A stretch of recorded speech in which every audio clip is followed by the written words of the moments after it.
Dans le chapitre précédent, nous avons examiné le premier type de structure de contrôle, les expressions logiques, qui permettent à notre code de faire des choix pour la façon de procéder. Dans ce chapitre, nous allons examiner l'autre type principal de structure de contrôle, les boucles. Et voici l'idée. Vous commencez à écrire un peu du code, quelques instructions qui traitent avec, disons, obtenir le texte à l'intérieur d'une balise H1, masquer certains devs, parcourir un fichier HTML dans un dossier. Donc, nous écrivons certaines instructions qui vont s'exécuter qu'une seule fois.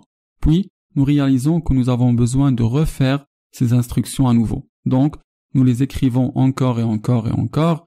Tout ça peut être assez fastidieux. Et plutôt que les écrire plusieurs fois ou même plusieurs milliers de fois, j'aimerais bien être capable d'écrire mes instructions une seule fois et puis juste dire répéter cela un nombre de fois. Le répéter 10 fois ou bien le répéter 100 fois ou continuer à le répéter jusqu'à ce que vous parcouriez toutes les balises H1 qui se trouvent dans ce fichier HTML.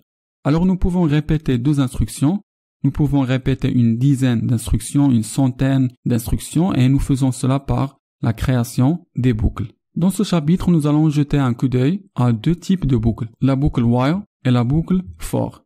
Et nous allons commencer par la boucle while. Je pense que c'est la plus simple. Maintenant, la syntaxe pour une boucle while est tout simplement le mot-clé while suivi d'une expression. C'est la condition et ensuite une instruction. L'instruction est le bloc du code que nous allons exécuter pour plusieurs reprises tant que l'expression est value à vrai. Maintenant, avec une instruction d'une seule ligne, cela fonctionnera, mais la plupart du temps, vous allez avoir plusieurs instructions de plusieurs lignes. Et je pense aussi que c'est juste une bonne pratique de toujours utiliser les accolades. Elle montre très clairement ce qui est à l'intérieur de la boucle et ce qui ne l'est pas. Puis, notez la façon dont la syntaxe est similaire à notre instruction F. En fait, si vous échangez le mot while par le mot F, vous obtiendrez une instruction F parfaitement fonctionnelle. Et la partie expression de cela fonctionne exactement de la même façon. Ça va être une expression booléenne qui évalue à true ou false. Maintenant, avec une boucle while, ce qui va se passer, c'est que tant que cette expression évalue à vrai, ce bloc du code va être exécuté. Le moteur d'exécution va commencer par la première instruction, la deuxième et ainsi de suite, jusqu'à ce qu'elle arrive à la dernière instruction, puis elle va revenir vers le haut de nouveau pour réévaluer l'expression. Est-ce qu'elle est toujours vraie? Si c'est le cas, si elle évalue toujours à vrai, il va passer à travers toutes ces instructions à nouveau jusqu'à ce qu'il arrive à la dernière accolade. Et puis, elle va retourner pour évaluer cette expression de nouveau. Une fois que l'expression évalue à faux, eh bien, ce bloc du code ne sera plus exécuté parce que nous l'exécutons seulement quand l'expression évalue à vrai. Alors maintenant, le moteur d'exécution va ignorer ce bloc du code et nous continuons avec le reste de notre code JavaScript à partir de la ligne qui suit cette dernière accolade. Allons voir un exemple du monde réel. Sur la ligne 2, la variable i est initialisée à 0. C'est l'une des occasions rares où il est acceptable d'utiliser une seule lettre comme un nom de variable. Par convention commune, i est utilisé pour compter le nombre d'itérations d'une boucle. La condition entre parenthèses sur la ligne 4 indique à la boucle de continuer à fonctionner tant que i est inférieur à 10. Et puis ici, le code entre les accolades affiche la concaténation du string log 2 points avec la valeur de i à l'aide du console.log. Puis incrémenter la valeur de i et donc si nous exécutons cela, il affiche les nombres de 0 à 10 et la valeur 10 ici n'appartient pas à la boucle while. C'est quelque chose que la console retourne. Quand la boucle while se termine, alors on va ignorer cette valeur à travers toute cette lecture. Alors ce qui se passe, c'est que tant que cette expression est vraie, aussi longtemps que i est inférieur ou égal à 10, nous allons afficher la valeur de i. Puis ajouter 1 à i et ensuite nous retournons en haut et nous allons vérifier de nouveau si i est inférieur ou égal à 10 et si c'est le cas, il affichera la valeur de i, puis ajouter 1 à i. Nous retournons en haut de nouveau, alors vous pouvez donc voir ce qui va se passer ici. Donc ici dans notre exemple i a commencé étant 0, bien la première fois, i est inférieur ou égal à 10, évalue à vrai. Alors il s'exécute. Cette fois i est égal à 1, toujours inférieur ou égal à 10. Alors la boucle s'exécute, elle continue d'avancer jusqu'à ce que finalement i est égal à 11. Lorsque i est égal à 11, elle n'est plus inférieure ou égale à 10, donc elle évalue à faux, et à ce moment-là, il arrête l'exécution de la boucle. Et juste pour s'assurer que vous allez bien comprendre cela, allons afficher la valeur de i après que la boucle est complètement terminée. Donc nous allons faire console.log, la nouvelle valeur de i, et 2 points, virgule, et puis allons afficher la valeur de i, ici. Alors après la boucle est complètement terminée, regardons ce que i contient. Vous voyez, après la boucle est terminée, i est égal à 11. Maintenant, disons que vous voulez compter jusqu'à 20. Pouvez-vous imaginer où vous pourriez faire ce changement? C'est très simple, modifiez la condition dans la boucle while à 20 au lieu de 10. Exécutons ce changement et maintenant les valeurs de 0 à 20 sont affichées. Maintenant, supposons qu'au lieu de passer par 1, vous vouliez afficher uniquement les nombres pairs de 2 à 20. Cela nécessite un peu plus de réflexion parce qu'il fait modifier deux choses, l'initialisation et la façon dont la valeur de la variable i augmente. Le premier changement consiste à initialiser la variable i à 2, car nous voulons commencer à compter depuis le nombre 2.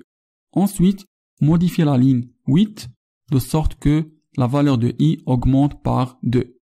Exécutons ce changement et vous pouvez voir que seulement les nombres pairs entre 2 et 20 sont affichés. Et il est possible pour les boucles de faire un compte à rebours qui part du chiffre le plus élevé et qui va vers 0. Les nombres vont en décroissant. Donc, si vous voulez faire cela, disons de 20 à 0, pouvez-vous penser à comment vous pourriez modifier le code afin que cela se produise? De toute évidence, il y a quelques modifications qui devraient être apportées. Si vous allez commencer par 20, vous devez modifier la valeur initiale à 20. Puis la condition doit être changée aussi. Alors la condition devrait être tant que i est supérieur ou égal à 0. Ensuite, l'instruction à la ligne 8 doit être changée aussi. La valeur i doit être décrémentée à chaque itération. Et puis nous allons exécuter. Et voilà, la boucle compte de 20 à 0. Maintenant, deux choses sur les boucles sont critiques. La boucle doit avoir une condition, une expression qui lui permet d'exécuter. Numéro 2, quelque chose à propos de la condition doit être changé au cours de la boucle. Si vous ne faites pas ça, vous finirez par obtenir une boucle infinie. Laissez-moi vous montrer ce que je veux dire. Disons que nous n'avons pas eu ce i ici. Peut-être que nous avons juste commenté cette ligne. Eh bien maintenant, la première fois à travers, 20 est supérieur ou égal à 0 évalue à vrai. Donc nous allons afficher 20. Revenons vers le haut de la boucle. 20 est toujours supérieur ou égal à 0. Donc nous allons afficher 20. Elle va juste continuer à afficher les 20 encore et encore et encore. Donc nous devons avoir une certaine relation entre ce qui se passe à l'intérieur de la boucle et ce qui se passe dans la condition. Quelque chose doit changer éventuellement de sorte que maintenant le comportement de la boucle sera déclenché et nous n'allons pas simplement aller infiniment à travers la boucle. Maintenant, une boucle n'a pas à faire la même chose pour chaque itération. Évidemment, les valeurs ont changé et elles ont passé de 0 jusqu'à 20 ou de 20 à 0, ce qui était agréable. Nous avons eu un peu du code très simple qui a réellement fait quelque chose de différent à chaque itération dans la boucle. Nous pouvons faire encore plus. Faisons une instruction if et disons si notre compteur est égal à 10. Puis je vais mettre mes accolades et je vais aller faire un else ici. Et je vais copier ceci et je vais le coller ici. Très bien. Donc, si ce n'est pas égal à 10, l'instruction else va exécuter ce que la boucle faisait avant. Mais pour si i est égal à 10, nous allons afficher le mot 10. Donc, allons exécuter le code. Et vous verrez qu'elle affiche quelque chose de différent lorsqu'elle arrive à 10. C'est un exemple très simple, mais si vous prenez le temps d'en penser, vous pouvez voir comment il serait applicable. Maintenant, je veux simplement m'assurer que ma boucle ne va pas rouler à l'infini. Pour cela, comme je disais précédemment, une relation doit être établie entre la condition et ce qui se passe dans la boucle. Si nous devions prendre ce i imaginons que nous l'avons déplacé ici. Imaginez qu'il était à l'intérieur de l'instruction else. Voyez-vous ce qui arriverait? elle va rouler à l'infini. Parce que ce qui va se produire, c'est qu'elle va arriver à 10, puis quand elle arrive à 10, nous allons afficher 10. Revenons vers le haut de la boucle. 10 est toujours supérieur ou égal à 0. Donc nous allons afficher 10. Elle va juste continuer à afficher les 10 encore et encore et encore. Parce que le code à l'intérieur de else a cessé d'exécuter. Et la décrémentation s'est arrêtée. Donc la boucle va juste continuer d'exécuter. Il est donc important que nous nous assurions de ce que les instructions conditionnelles sont exécutées indépendamment et qu'on se retrouve toujours avec une boucle qui finira bien par s'arrêter. Maintenant, si vous faisiez cela et vous créez une boucle infinie, JavaScript finira par s'expirer. La page va dire « J'ai essayé cela pour assez longtemps, cela semble être une boucle infinie, donc je vais abandonner tout simplement. » Maintenant, une variation de la boucle while est la boucle do-while.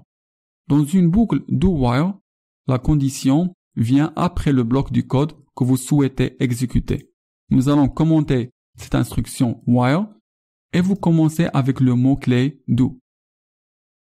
Un bloc du code entre des accolades et puis while suivi par la condition entre parenthèses. Il est également important de terminer avec un point-virgule.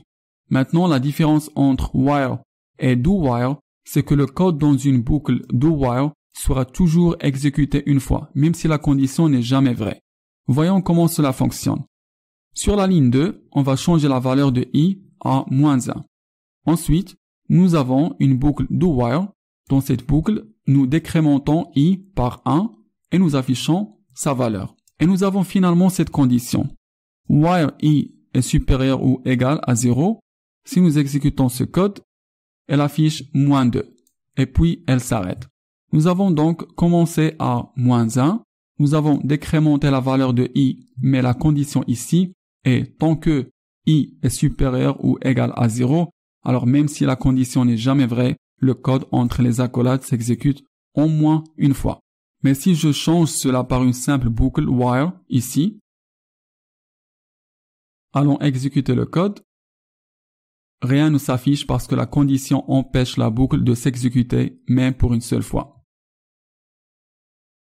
Donc, avec une boucle while, la condition est évaluée au début de chaque itération et la boucle continue jusqu'à ce que la condition ne soit plus vraie. Si dès le départ la condition est fausse, la boucle ne s'exécute jamais. D'autre part, une boucle do while exécute toujours le code dans la boucle au moins une fois parce que la condition est évaluée à la fin de chaque itération. Alors les boucles while et do while sont des types de boucles principaux dans JavaScript. Elles sont populaires à travers de nombreux langages de programmation. Mais il y a d'autres types de boucles comme nous allons le voir dans un instant.